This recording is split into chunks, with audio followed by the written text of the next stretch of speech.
Welcome to Beyond Chronic Burnout, the podcast where we help autistic women and the helping professionals who serve them break free from burnout and reclaim their energy and well being. I'm your host, Carol Jean Whittington, and I'm thrilled to introduce you to today's guest, Jerry Marcus. Jerry is a seasoned mental health advocate and currently serves as the Senior Accessibility Program Manager at a Fortune 50 company. With over 14 years of corporate HR experience, he has dedicated much of his career to fostering inclusive workspaces that prioritize mental health and well being. Not only has Jerry led a disability employee resource group with over 3,000 members, but he also spearheaded initiatives that focus on accessibility and support for employees in corporate environments. In this episode, Jerry and I explore the intersection of leadership, burnout, and mental health. We'll talk about the importance of creating a culture that truly values mental health in organizations and how leaders can be proactive in supporting their teams before burnout takes hold. Throughout our conversation, Jerry shares his own journey with burnout and offers practical tools like breathing exercises and self-care strategies you may not have thought of yet. To help you maintain balance both personally and professionally, we dive into a lot of different things in this conversation around this topic. We also discuss the critical role of support systems and how surrounding yourself with the right people can make all the difference. So if you're a leader, an autistic woman navigating stress, or someone who's looking to make real change in your mental health journey, this episode is packed with actionable insights you won't want to miss. Let's get started. Step out of the shadows, feel the power rise, catch the spark inside you, let your spirit fly. Beyond the chronic burnout, Carol Jean's your guide. Find your steady rhythm, nice joy on the tide. Flourish forward, bright and bold. Leave the burnout far behind. In this journey, hearts unfold.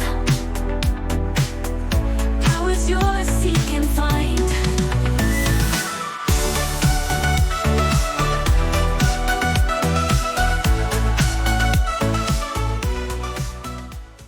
I'm super excited because having you here on Beyond Chronic Burnout today to have this conversation with me, Jerry, just sparks my joy in so many ways because you are just one of the most incredible disability and mental health leaders that I know. And I am always in such awe and always so inspired by all the work that you do. So having you here is just sparking my joy so much. So thank you for joining me today to have this conversation, Jerry. Carol Jean, thank you. I mean, you reached out to me. It was probably about October of last year, and we got on the Zoom call or Teams call, whatever. And you were like, "Oh, and by the way, I would love to." As soon as you said podcast, I was like, "Oh my God, yes, I would love that." I mean, your impact to the community and just to be thought of as a thought leader in this space is humbling. I know that you've built a lot and from lived experience, and it's something that we don't realize until after the fact. And so for you to kind of look at me and say, "Hey, I want Jerry on my podcast," I was like, yes, 100% yes. So really happy to be on here. Really happy to just, have this time together. I just want to kind of check in on you and see how you're doing, because I know it's been a start of a year that I don't think many of us expected. So It has, and I appreciate that question. When we were back in the green room, we were talking about sort of how's our heart right now? And I think that's a question that you and I really wanted to pause and ask the audience today. Those of you who are joining us, whether you're watching on YouTube or watching on Spotify or you're listening on iTunes or, Beanpod or podcast or any of the places that we show up, we want to know, how is your heart today? Have you just paused to check in and just join Jerry and I for just 3 breaths? Because I think one of the things that I noticed was happening for me as all of these quick changes and really big things were coming down the turnpike was I was catching myself breathing very shallow. And I know how that impacts our nervous system, you know. Yeah. So let's just take 3 breaths together. However's comfortable for you, natural through your nose or your mouth, and take an inhale. And relax your shoulders and exhale.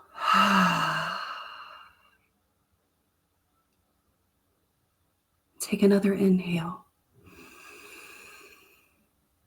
As you do, just open and close your jaw for a second. And exhale. Feel your body soften just a little bit more into your seat or where you're lying down. Please don't do this if you're driving.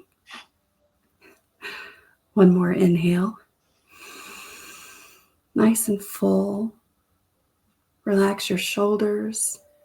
Soften your muscles in your face and your eyes. And exhale. Just feel where you connect for a second. I think we underestimate how often we have gotten busy and just forget to sense our body and really take a full breath. Thanks for that moment, Jerry, and the invitation. Oh, Carol Jean, it's, I think in situations where we are today, where there's a lot of change and there is a lot of things happening, it might feel like everything's out of control and everything's spinning you know, and you don't have control. And often that is so debilitating and and really from a just a mental health standpoint, it it it's it creates a negative first situation. And so everything is negative. Everything is negative. You start to run this tape of, oh, I'm late to work. Oh, I forgot this email, or oh, I got cut off, or and so you're embodying the kind of those negative connotations. It becomes a self-fulfilling prophecy that is drawing you down. I often think that, and I have my Nil Minions mug. See, look. I love it. Yes, my Nil Minions mug.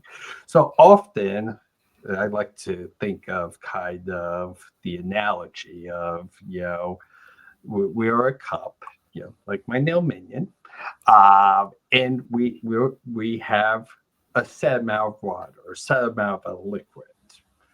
Well, often interactions and stuff take away that liquid and take away that. You might be helping your colleague. They're having a tough day, so you're listening to them. Well, they're taking some of your liquids, because again, you're giving. It's almost a giving action. And we don't think about ourselves. So we start to the liquid gets lower and lower, and then it gets empty. And then so we don't have now liquid we can give out. We don't have liquid for ourselves to survive. And so often we need to be able to say, you know what? I need to check myself. I need to see what is my liquid level in my cup and say, you know what? I'm getting low. I need to kind of say, okay, I need some self-care. I need some self-thinking. It might be however you kind of deal with stress, anxiety, you know, tough situations. But you need to be cognizant. You need to have that check to be involved. You know, I think in this situation, it exasperates it because everything's heightened. Everything, you know, you're getting, you know, your phone's going off with news alerts. You know, people talking about it at the water cooler. You know, it's it just becomes so much more heightened, and so we need to. Yeah, I'm talking to the audience here. We need to kind of take a pause here and say, is my cup empty? I- Is there, you know, am I feeling drained? Am I feeling stressed out? Am I feeling anxious? And be cognizant of it. Don't discount those feelings. Those feelings are important because they're part of your brain, they're part of your central nervous system. You know, getting a little medically sciencey here, but you know, all that cortisone, all that chemicals, that's a response because of the situation you're in, the fight and flight modes. But at some point, like gas, like liquid, you get so exhausted, you can't get more and you get burnt out. And I know, Carol Jean, you've talked about burnout on this podcast a lot. Yeah, what are your thoughts on kind of what I've been talking about? Oh, there's so much because when we're talking about sort of the state of the world right now, what happens is this emotional contagion. When you were talking about, we get in that negative thing. And when we have a lot of changes, especially when a shift to our order, our structure, our predictability has been challenged and changed, our natural human response is to go on alert, to immediately seek what is safe and what is not safe. And that activates the biochemical response, right? If we're going to get sciencey, because we always get a little sciencey around here, we do the research and we do the stuff. And what we do is we can take on the emotions and feelings of others. And if we are leaders, like you and I are in our spaces and to the people that we are leading within our organizations and our community, they look to us. And there is this place where we have compassion fatigue as leaders because we are showing up in service because we want to be able to support the people that are coming to us upset or in crisis. But as you said so beautifully, we can't pour from an empty minion mug. We have to really allow space and not get caught in the loop of over serving and compassion fatigue. Because one of the things that I notice happens so much, especially in the advocacy space and disability leadership space, is that we're so busy trying to change the world, to make it better, to create spaces where we can all show up and feel comfortable and feel safe. And we work so very diligently at that. And we're so heart-centered. And it doesn't always feel safe to slow down and take care of ourselves. And I think right now that's one of the most important things that we can do is to just simply, even if it just is 3 breaths, that you pause and you just allow space for yourself and your nervous system to just downregulate for a moment. And by doing that more consistently, we create a trust within our subconscious that goes, "Oh, I can do this safely. I allow myself to do this because I'm safe if I just take 3 breaths for a minute," you Yeah. know? Yeah. Yeah. Those are, I mean, being in, um, being in a, corporate America for the past, 15, sorry, 14 years. Uh, One of the things I've noticed is that you create masks, um, to because you have to be professional, and you have to create a presence of professionalism. But often what happens is you are hiding pieces of yourself that are naturally meaning to come out. Stress, anxiety, worry, fatigue, sadness, scared, anger, all that stuff you're pushing down. And then there's stuff that happens outside work, and you're pushing that away. So you're creating this mask of everything's all right, everything's fine here, but you're drowning on the inside. And you're using so much energy in trying to create this facade, and constantly there's a ticker tape in the back of the head. Oh, don't cry, don't worry, don't you know you know you don't worry about that, don't worry. Oh, the nanny's called. Oh, don't something will happen. Just push it out of your mind.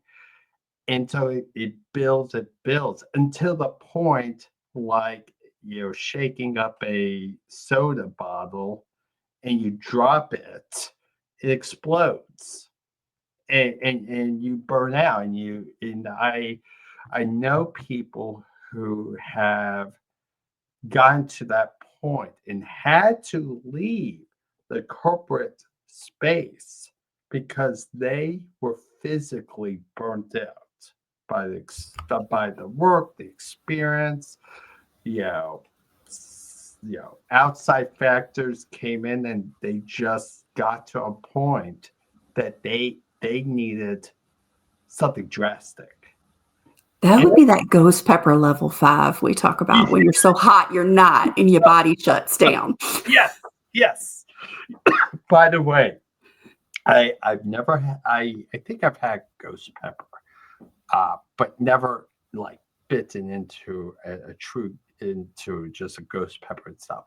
But I can only imagine what I'd be doing. My eyes would be crying. I'd be like, like, oh my god, that's overwhelming. But yeah, you make a good point in that. It's like it overwhelms all your senses, like a chili pepper, and you can't even think. You can't even put two thoughts together because you're so overwhelmed. All your senses are overwhelmed. And so I think that we, as leaders, need to be cognizant of the culture we are creating in our organizations so that the perception of mental health is that it's important and that it's valued, and not just the perception, but you need to walk the walk. You need to, as a leader, you need to say, hey, you know what? I, I, yes, this might be kind of human, making me more human, but I need a break. I need to take advantage of PTO. I need to, you know, I need to step back. I need to do this. And it doesn't make you less of a leader. It actually makes you more of a leader because your emotional intelligence and your empathy shoots right up. It shoots up because, and then you're, because of that, your direct reports, people around you perceive, because you're a leader, because of the work that you've done to get to where you are, they see that as a positive, not negative. And often we've been told it's a negative so much that we believe it to be a negative. But it's a positive. So KLG, what's your Oh, thoughts on I want to dig. I want to dig into this with you, Jerry, because I mean, all the whiz pops are going off over here as you're talking because you bring the knowledge bombs and you drop them, and they're so good. Thank you. Thank you. I mean, one of the things that you talked about a minute ago, and I really want to dive into this a little more because I feel like you bring so much experience and insight into this, and that is as leaders setting the tone and the culture Mhm. where we are acknowledging mental health and well-being as an integral part of our culture. Yeah. And then you so beautifully talked about modeling, leading by example, walking the talk, Yeah. and not buying into the quote unquote very broken definition of professionalism and leadership. Yeah. When we really start to dig into that, Mhm. I think one of the things that you said that really brings this conversation together is, Jerry, I want you to go into talking about more of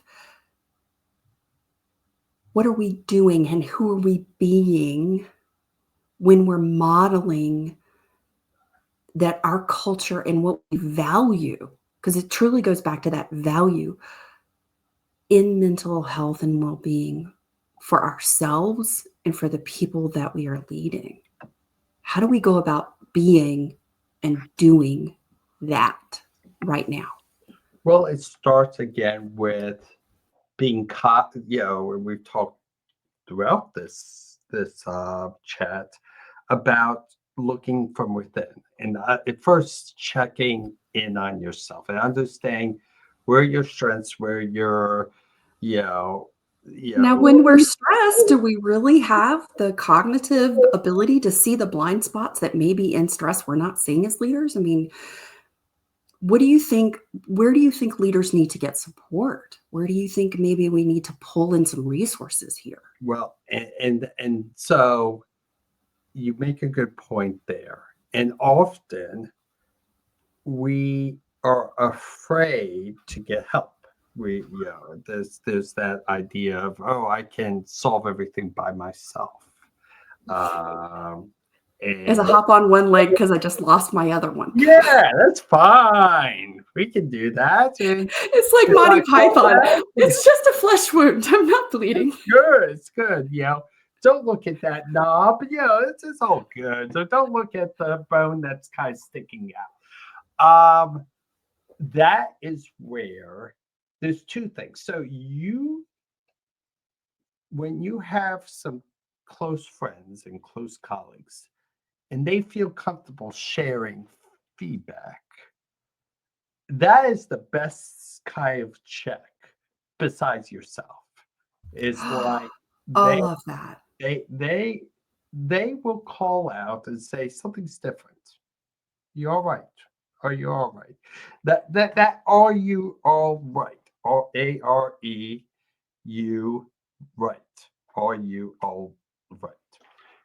If you hear that, you shouldn't dismiss it. It should be like, hey, tell me more. What do you see? What do you know? That is a starting point. It's not going to solve it, but it's a starting point. As is looking from yourself, it's a starting point. There is, there is depending on where you are and what you need, there are resources out there, free resources, resources within your organization, um, therapists, psychiatrists, you know, uh, behavioral health um, support. There's a lot of resources, but you won't know what you need until you understand what is wrong. And so, where you are running into some, you know, needs. And sometimes that requires talking it out. That's where a therapist is very helpful because it creates that space that let's build on that in a safe space. Um, but I want to caution people that going into it, you got to be prepared to be honest. Because if you're not Mm, honest with yourself and sharing out, that's not going to help you. I don't care if you have the best therapist, out there that can solve everything. If you're not opening up and sharing what you're feeling, what you're hearing, all that stuff, they can't help you. So I hope that did help in that question, but I also yes, think it's a balance. it is. But I think, if we're doing triage here, essentially, you just gave us some really great checkpoints in that triage. Like if you know you've got a wound, you got something that's not feeling good, it's not serving you, then what I heard you saying is like create some space to check in with yourself. Go for a walk, sit down and journal, Mhm. do some, go for a good workout if that's the place where you kind of allow yourself space, Yeah. but you still are doing something, right? You're working Uh, out. Whatever, again, that works for you. And again, we're all people. We're all different in the ways we work and the what is best for ourselves. So not one size fits all in this situation. So sometimes it's a bit of exploring, it's a bit of experimentation. And often we don't have the time to do that. So it's I always say if you think you don't have the time, that means you really need to make the time. Mhm. Yes, yeah. And I think that's the key is like you need to give yourself, you need to allow yourself to have the time to do it. Yeah. Give yourself permission. And I loved that layer of that connection and really tapping into your support group, your colleagues, your friends around you to go. I always I love Ted Lasso, and I love that when they said Oklahoma. Yes. Like when they said Oklahoma, you had to really tell the truth. No holds barred, right? And I think Yeah. that's kind of how we think about that. Okay, where are my Oklahoma friends? We're the ones that would say, hey, how you doing today? And you can say fine, and they can look at you and go, no, Oklahoma, this does not look fine. And you know that you can share what's going on and get some honest support back. So I love your approaches there. Those are excellent. Jerry, as we sort of from that position of checking in with ourselves, we're checking in and creating a culture where the people that we're leading and the people around us, I mean, this goes right back to your household. We lead within our own household as well. We lead within our own lives. Yeah. How do we start to put in things outside of like the culture that we're building, checking in with ourselves? How do we start implementing and taking action to create wellness support days or Yeah. resources, Yeah. because you have like, oh my gosh, friend, you have blown it out of the box when we talk about creating these spectacular Mm. support structures and benefits and Yeah. programs. Talk to us about how do we, like, maybe if we don't have that, or if this is something, maybe this is something we've had in the past, but maybe it needs some shoring up right about now. Right. What do people need to be thinking about and how to do that? Well, if you are in a leadership role in a company, you have to. I kind of started with, it starts with you. It starts with you saying that culture in place of, you know, it's okay to not be okay. It's um, if you need a mental health day, we're not going to question that. It's being able to listen and get feedback from the your team and saying, do we have the right resources, the right supports? ERGs are great. There's a lot of organizations have employee resource groups or business resource groups, where there is community involved. And creating those community places, the places where people can join and kind of connect as a group, is so helpful. It creates safe spaces, it creates places where people can be themselves, and so in the benefits of business because they can tap into these communities and whatnot. From setting up a space to celebrate mental health, it's often so I had the honor to be a leader in a employee resource group, and I had a team that, I would say a rock star team, uh, who made it so easy. I had this idea for a mental health day, and that, you know, literally, I had people saying, "Well, I have this idea, I have this idea," and I had we literally filled a day of content, and you know, I had comms come to me and say, "Oh, this is a great idea. We need to amplify this."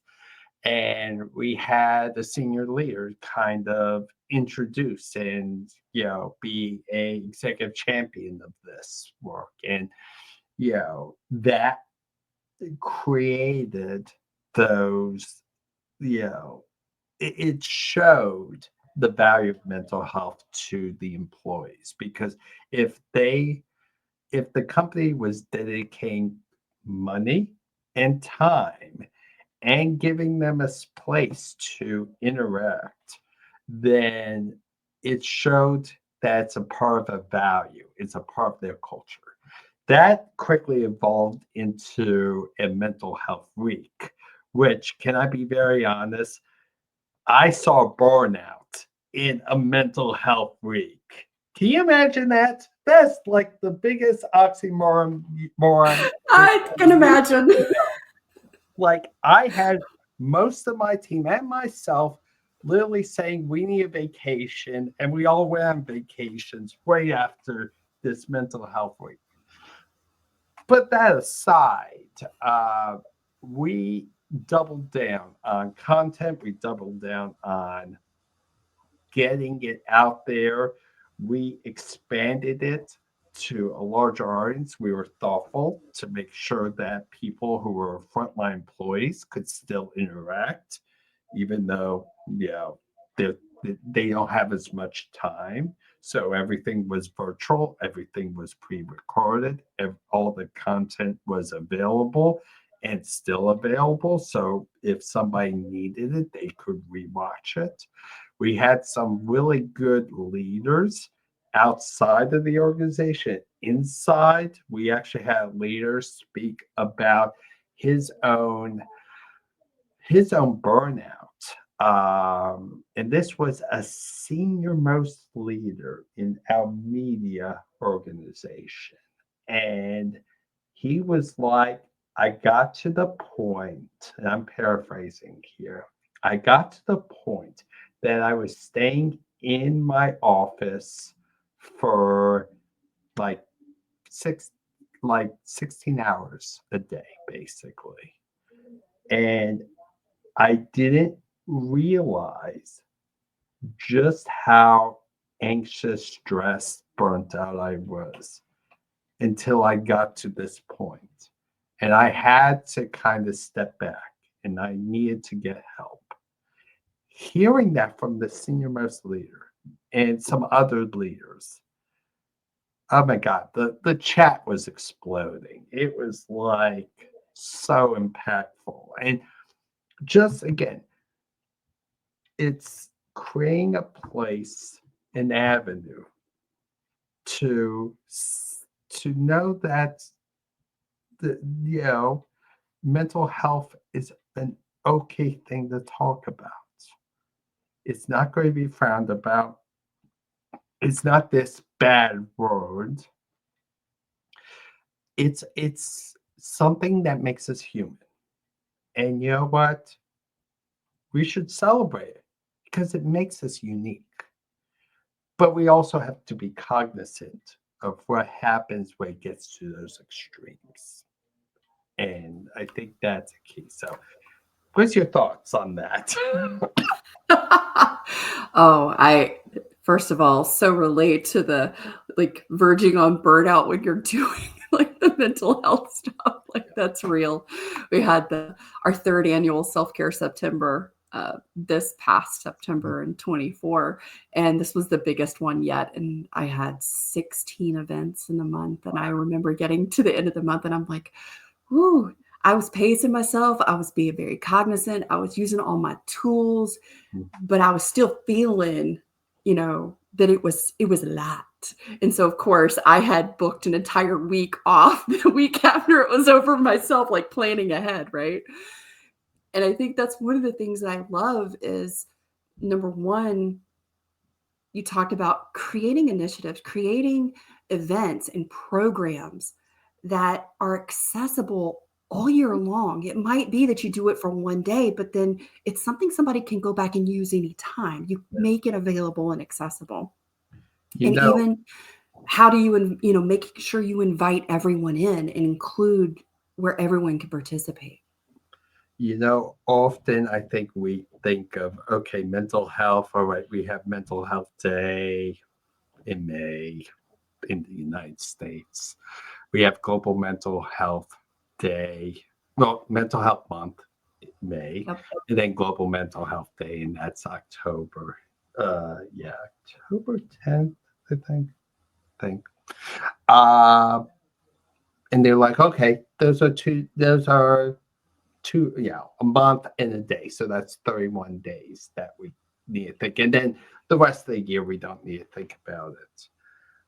But it's the opposite. We need to look at mental health 365 days of the year. Mental health needs to be always available. It needs to be, always talked about. It should not be about circling on one day or 1 week or 1 month. And until it becomes just standard talk and it doesn't matter what day and what week, that's where you need to keep pushing and you need to engage. And it also is helpful to leverage professionals like yourself and pull them in to speak to your your organization, your peer group, whatnot, because professionals come in with a unique set of tools that they can share, that can help. Now, again, it doesn't work for everybody, but the more tools in your toolbox. I have my now. I have my niddle like stuff that I like to say, my cup, my toolbox. Uh, the more items in your toolbox, the more you have to get you through situations. Yeah. So, Because but life will life. life for life, and each situation is always going to be different. So what works well in this situation might not work well the next in another mental health situation or another situation. So it's about being able to understand what tools work for you personally, but also be open to other opportunities and other things. I know, Carol Jean, you've shared a lot in your book, in the podcasts, and in the various seminars and stuff that you've done. So I think I'm really grateful that you use platforms like these to share this, because I often believe that the people don't, if they don't know something, if they're not aware of something, they're missing out, and they're at a deficit because they don't have the right tools to support them. Absolutely. So, Darius, we're wrapping up. I have two really important questions for you. Ooh, And I feel like you're gonna bring the juice on these. oh god. So my Is first it question. rapid fire questions or just No, not rapid fire. We don't do that around here. That's not nice to the nervous system. Heck no. These are just a cozy cup of tea and a conversation. well, my tea is cold, so Oh. I'll have Well, to don't get spill more it. tea after this. So, Jerry, I love to ask the question because everyone's burnout experience is different. Sometimes, when we were talking about it before we came out here, you shared something really important about a burnout experience and sort of that Mhm. retrospect. Yeah. For you and your experience in your life, what has burnout been for you, or how have you experienced it, or how do you identify it or recognize it? Yeah. So I've had burnout multiple times. And often it's very insidious. It's kind of hides in just normal day-to-day situations. Um, a good example I can pull from is back in 2012 and 2013, I was going through my master's degree. I was balancing that with a two jobs, working a corporate job and then working at a retail store. So basically, as they say, spraying myself thin. Um, and I was at that time not really thinking that much about it. I was just going through the motions and whatnot, going to class, getting stressed about class, dealing with that stress, going to work, dealing with that stress, and dealing with the stress that gets in the anxiety, the the frustration, and going to my corporate job and dealing with that type, and also going back to the mask, of course, masking all this stuff. And I got to the point that I failed one of my classes, or got not a good grade, uh, probably a C or D. I don't remember at this time. And I had to retake it. I had to kind of step back in the number of hours I was working at this one job. But I didn't put like I'm burnt out kind of thing. And so I did that, got back into a groove, moved on.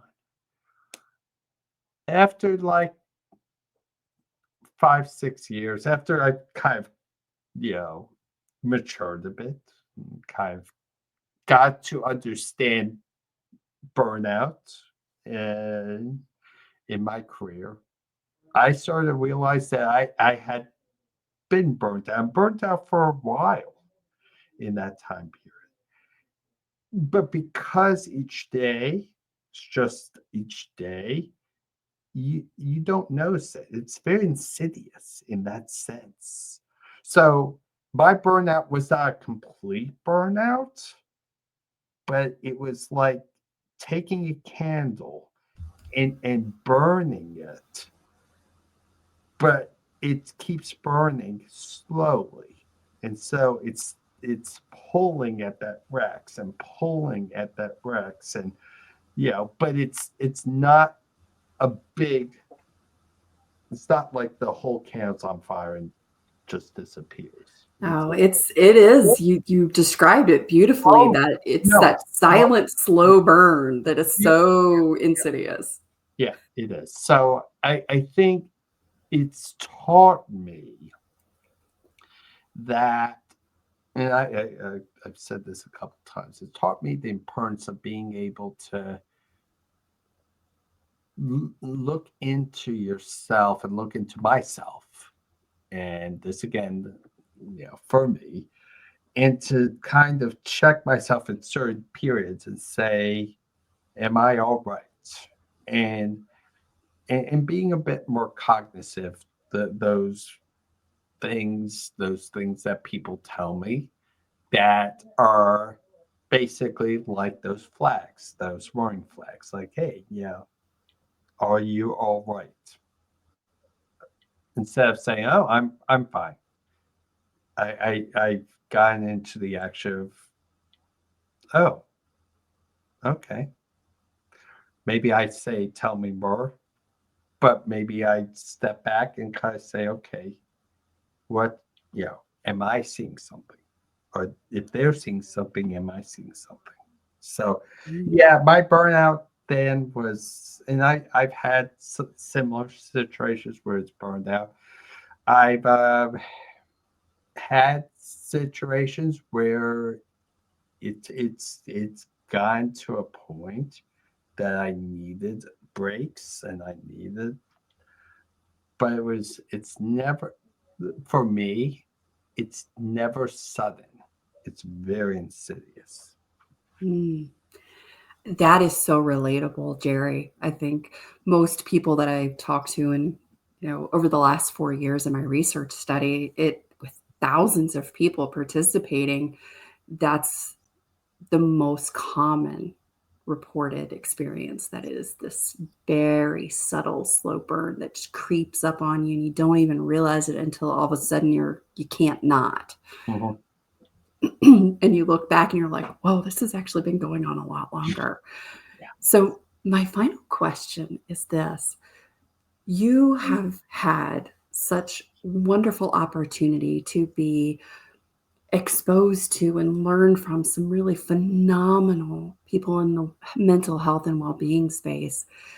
What maybe two or three tools in your toolbox have you incorporated that you use most often that really help you manage stress and burnout? Well, starts with breathing. Um, you know, I like how we did kind of that breathing practice at the beginning. Uh, Often checking myself, doing a couple slow breaths, being able to really, you know, understand that maybe I might be this ticker tape, maybe I'm going fast and I need to step back. There's a lot of, so I have Calm, but there's a lot of things on YouTube and what, breathing or like, meditation videos and stuff where you can just listen to it and it'll kind of walk you through understanding, breaking yourself down from the top of your head all the way to your feet and then rebuilding yourself up, feet to, from your toes to your feet to your legs to your abdomen to your arms, legs, arms, thighs, you name it. So those have been some things that have been very helpful. Another thing has been finding things that bring me joy. I have a sign above my head that says, do more of what makes you happy. And I always look at it when I am kind of getting nailed down, when I'm kind of getting a little, like frustrated at work or just frustrated in general. Oh, yeah, a bunch of people going to this event or retreat, and I was invited. So I have those negative thoughts like, why wasn't I invited? All that good stuff. Um, and the side reminds me that the stuff that is filling up your cup is stuff that makes you happy. So if you're in a role in a job that you're just like, it feels like you're punching the clock and you don't feel value, then this is an opportunity to say, maybe I need a course correction. Maybe I need to, no matter how bad the economy is, no matter how bad situations might be, we always have a way to improve our situation. And improve in the sense that there's stuff you can control, and then there's stuff you can't control. Don't put too much energy into stuff that you can control. Stuff you can control. But stuff that you can control is maybe you go and start doing some art, start doing some, glass blowing. Maybe you take some courses in a community college, or you go to LinkedIn Learning, or you know, go to Coursera, or fill in the blank. It's something that you're passionate about. I mean, we started about how we're feeling this podcast, and we talked about kind of how people in the disability space are. And we talked, further in the green room. Just you had kind of a bunch of disability uh, professionals and advocates last Sunday, and they were just overall burnt out just by being overwhelmed and trying to kind of give and give and give, and that can be a negative part of doing more of what you makes you happy. But when you do enough and when you balance it, that's key. That's where you find that you know space. So those have been tools that have kept me at least where I am. And then the last thing is surround yourself with good people. You know, I think that's the key, is like you need a good network. It doesn't have to be a big network, it can be small, couple people, whatnot, but good people that they'll be honest with you. They'll, you know, be, call you out in a good way. And like, hey, I, I see you struggling. You know, can I help? Is there something I can do? True friends in that sense. That those have helped me. And honestly, having mentors to guide you in your career has also been helpful. So, Carol Jean, I mean, like, what are your thoughts on all that? Oh, I couldn't agree more. And I think the two that really stand out most to me is to create that network. Even, I went to this really great business conference last year out in LA, and Lori Harder was one of the keynote speakers. And she said something that really changed the way that I thought about that support group. And she said, it's like a net, like if you're on a trapeze and Mhm. you've got the net below you. And she said, a whole bunch of us went to go do this. This was like one of those big, we're going to do this big growth thing and it's going to be fun, right? Do those things that make you happy. And she was like, everybody was all excited and I was terrified. I hate heights, but my husband knew this, but I wanted to do it because we were all doing this together. And she said one of the things that they learned, because you had to go through this training class before you got on the trapeze, was that all four corners of the net below you, you had one person on each corner. And it's about the trust and knowing that when you fall, your net's there. Mhm. And I thought that was so important, and we talk about in the unveiling method, really creating and identifying those people that are trustworthy and that you connect with and you have those authentic connection relationships. Because like you said so beautifully, they're willing to tell you and really ask you, and they care to show up for you when you say you're not okay, that it's okay to not be okay. That was huge. And I so appreciate everything that you have shared with us. This has been, I would say, almost like the master course in leadership and really thinking about how we're showing up as leaders in our own life and how we show up to help and lead others. Thank you for everything today, Jerry. Oh, my pleasure. And thank you for inviting me. I had blessed. I honestly, I didn't know what to expect coming in here.